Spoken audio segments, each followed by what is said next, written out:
саламатсыздарбы? Менин атым Меңдайым, Сүйүнбай кызы, 2001 окугум, Ош шаарынан.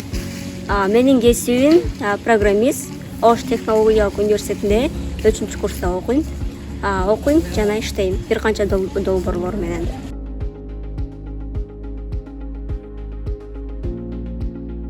Негизи мүмкүнчүлүгү чектелген майыптуулугу бар адамдар үчүн жумушка орношуу бул эң кыйын деп ойлойм.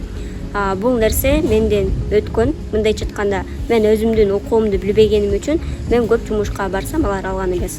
Бирок азыркы учурда долбоорлордун натыйжасында иштешем. Уже өзүмдүн окуумду биле баштадым. Укуктун натыйжасында мен ишке орноштум.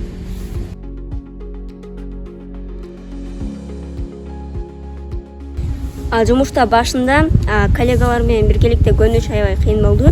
Экинчиден, майыптуулугу бар адамдар үчүн негизи жумуштардын кээ бир шарттары ылайык келбейт. Мисалы, мен боюм кыска болгондугуна байланыштуу бир канча нерселерди мага кыйынчылык жараткан. Бирок азыркы учурда коллегалардын натыйжасында менде бардыгы сонун болуп жатат.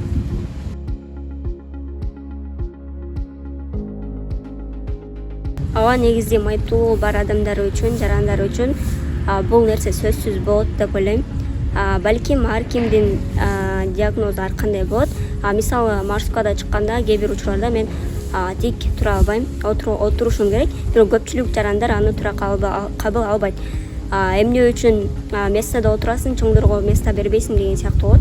Ушул жагы бир аз терс жакты жаратат.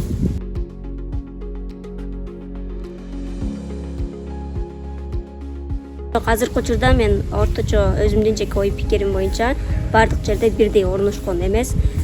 Майыптуулугу бар адамдарды жумушка алуу кыйын биринчиден, жана бардык жакта да шарт түзүлгөн эмес.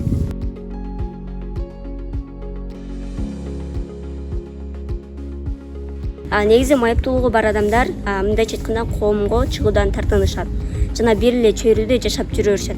Мен айтат элем, эгерде болушунча бирөөгө көз каранды болуп калбасаңыздар, лучше биринчи чөйрөдөн экинчи чөйрөгө өтүүнү үйрөнүш керек.